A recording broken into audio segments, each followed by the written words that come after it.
Okay, lesson number 4 on number systems. So we're going to go through this quickly because this is something that still should be a review from junior high, looking at the different number systems. So in the last lesson, we learned that decimal numbers that repeat or terminate can be written as a fraction, and all fractions are considered rational numbers. Rational numbers, the definition is a ratio of 2 integers. That's the definition of a rational number. Irrational numbers are decimals that do not repeat and do not terminate. So pi is a perfect example of an irrational number because pi, they have taken it to, I want to say, something like 100,000 decimal places, and it still does not terminate. Okay? Pi, for those of you that don't remember, is the ratio between the circumference to the diameter of a circle. So as your circumference and your diameter measurements become more and more precise, that ratio becomes more irrational. The set of all rational numbers and the set of all irrational numbers, when combined, form the set of real numbers, which means that they can be put on a number line. And that's what we did in lesson 3. We put irrational numbers on a number line. It's an approximation on that number line, but they can still be put on the number line. So within the real number system, we have this diagram right here. So this is the real number system. In the real number system, I have irrational numbers right here.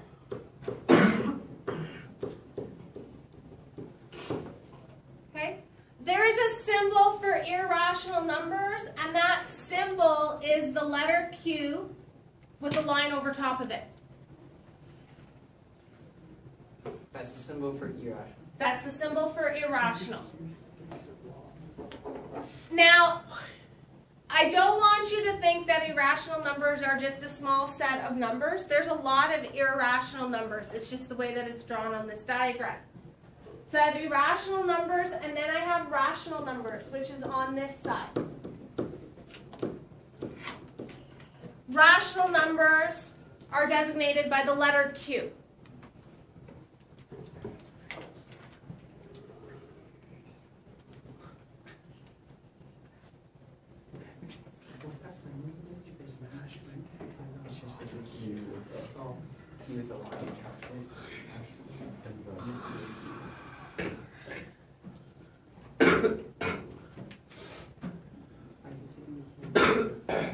Okay?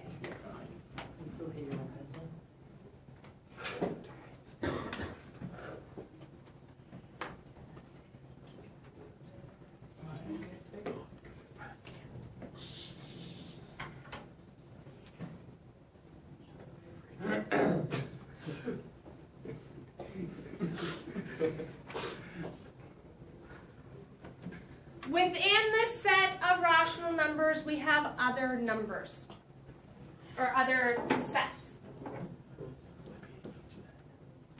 The smallest set of numbers are called natural numbers.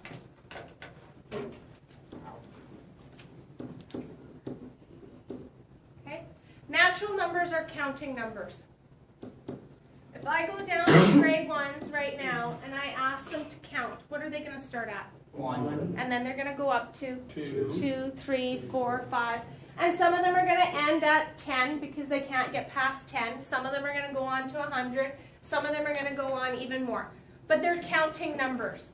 They're the numbers that we count by. We don't typically count by quarters or by halves. That's a strategy moms use when they're trying to get you to do something, so they count up and they go 4.5 and 4 3/4 because they don't want to get to 5. Those are natural numbers. Then we have this W. W stands for whole. Okay? The difference between a natural number set and a whole number set is with the whole, a 0. So in the whole number system, you have the numbers 0. And then 1, 2, 3, 4, 5, 6, 7, 8, 9, 10, on and on and on. So the reason why it's drawn like this is it shows that the whole number system contains the natural numbers. It's all of the natural numbers plus 0. So it's the same thing with zero. What's that? It's so whole numbers are the same as natural with a zero. With a 0. Okay? Then I have the letter I, which would stand for, Irrational. nope, I have irrational. Integer. What are integers? Minus 20. Minus 20, -3, -2, -1. and they can be positive numbers. So integers include all the whole numbers plus negative natural numbers. So no decimals. Negative 2.45 is not an integer. It's a rational number. So integers are things going up to -3, -2, -1, 2, 3, and so on. And all of these number sets are defined up here.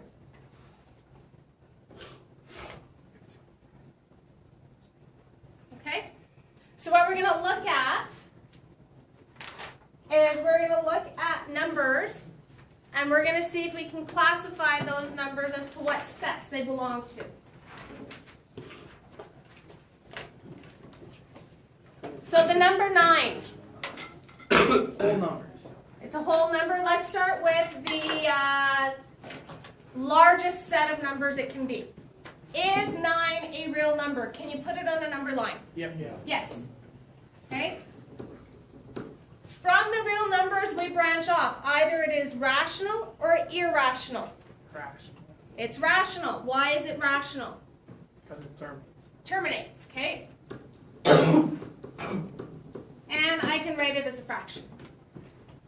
How would I write 9 as a fraction? 9 over 1. Could I write 9 as 18 over 2? Yes, you can. Yep. Okay. 81 over After rational numbers, what comes next? Letter I.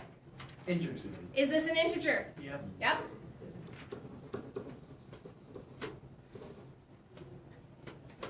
What's after integers? Whole numbers. Is this a whole number? Yep. And is it a natural number? It is.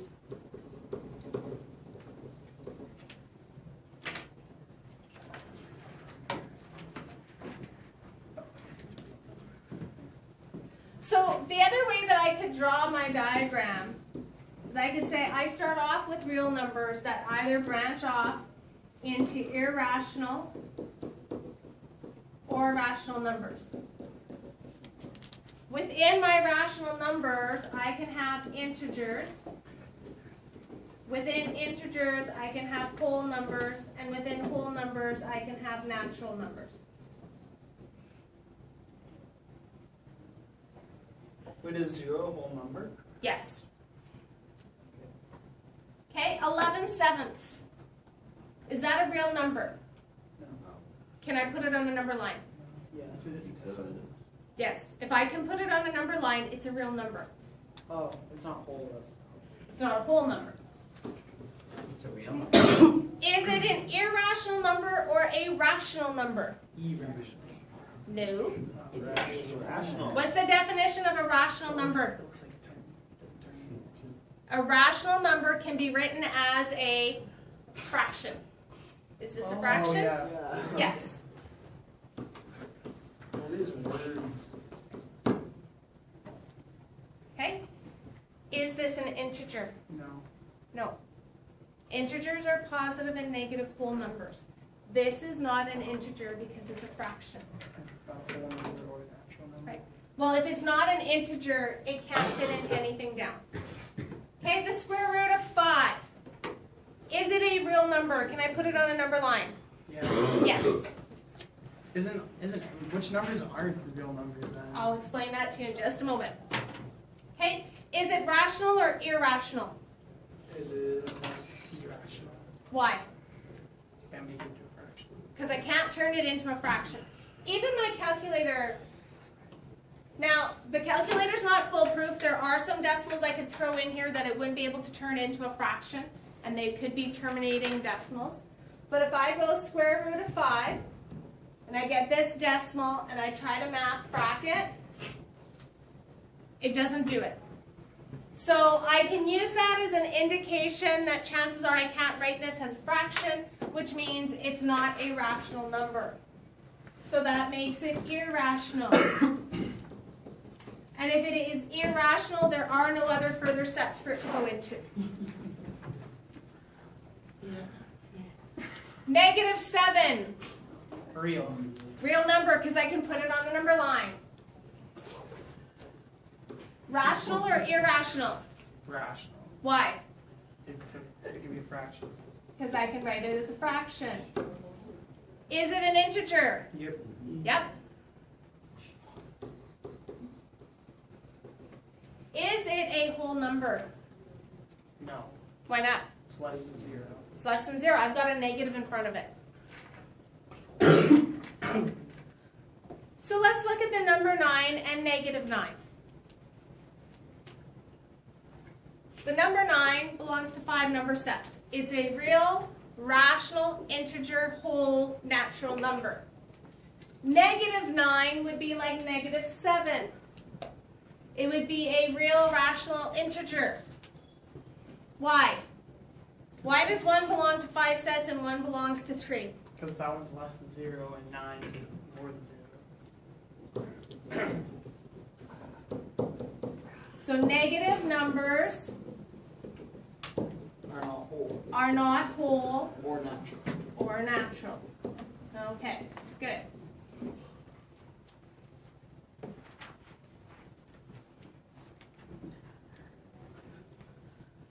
Okay. Just going to do a little bit here on square roots before we stop.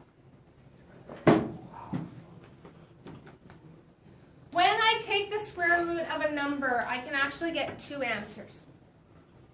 If I take the square root of 16, I can get a +4 and a -4. Because if I work backwards, 4 times 4 is, and what's -4 times -4? 16. It's also 16.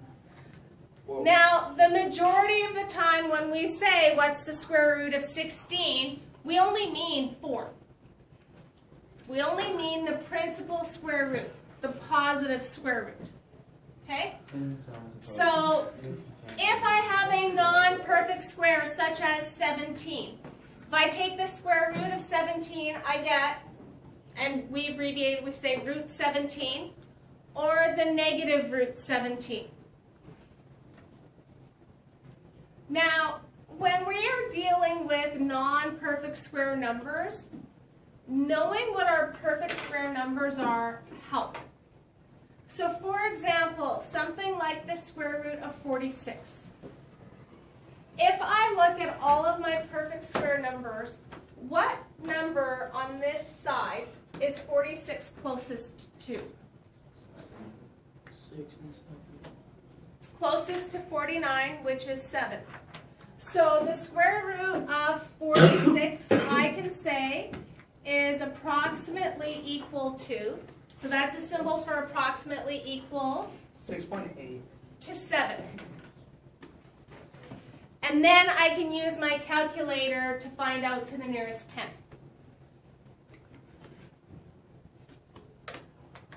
So that if I have something like this, the square root of 18 is close to what number? 2, 4. So the square root of 18 is close to the square root of 16, which is 4. What's 2 times 4? 8. 8, okay? 37 is close to, 36. so the square root of 36. 6.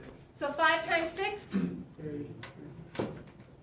So I should get an approximate answer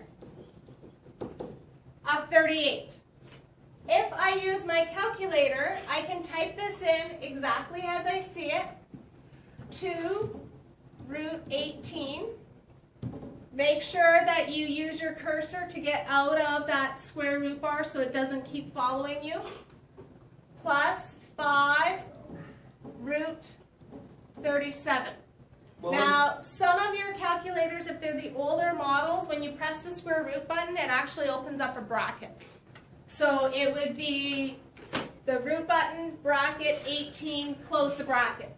plus 5, root, bracket, close the bracket. I get 38.899. Was I close? Yeah. You were close. Yes. Because your calculator is a programmable computer. It is only as functionable as what you put into it. So if you don't program it correctly, if you don't enter the numbers correctly, it's going to give you the wrong answer. So if I have something like the square root of the square root of 95. So what number is 95 closest to? 81 or 100. Well, which one's it closest to? 100. So this would be like taking the square root of 100, which is? 10. Okay, so now I have the square root of 10, which is close to 3. close to 9, which would be 3. So on my calculator, square root of the square root of 95. It's important that we use the idea of estimating so that when we're working with numbers, we know that our numbers make sense. That's the perfect purpose of estimating. The next page goes into how I can use this for large numbers.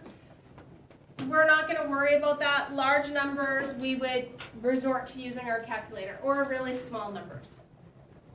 Cube roots, we can look at the same way as square roots, only now it's a cube. So the cube root of 1,000 is 10, because 10 times 10 times 10 is 1,000. Okay? With cubed roots, unlike square roots where we can have a positive or a negative, we don't have that with a cubed root. And on your calculator, can you do this for me? Can you try to do that for me and tell me what you get? No, I'm It's real in, answer. yeah. Because when I take the square root of 16 to get 4, it's because 4 times 4 equals 16. Can you give me a number that when I multiply it by itself, I get a negative 16? I can't. Because in order to get a negative number, what do I need? Oh, you need a second I negative number. need to multiply a positive and a negative. They're different numbers. So I can't take the square root. I can't take the square root of negative 16. What were you going to say, Jaden? Same signs are positive and different signs are not. This is Johnson drill back. But I can take the cubed root of a negative number. So I can take the cubed root of 11. If I was to estimate, I use my perfect cube numbers, which are written here on the side. So 11 is close to what number? 8. 2. 8. And what's the cubed root of 8? 2. 2. So this would be approximately equal to 2. On my calculator, to find the cubed root, I press math, and it's choice number 4. I type in 11, hit enter, and I get 2.22. So again, I'm close. Okay? So the questions from this set that I would like you to work on are,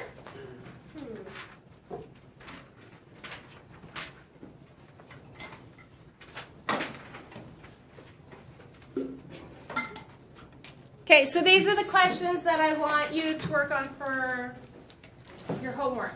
Questions 4, 6, 7, and 8, and then questions 15 to 18.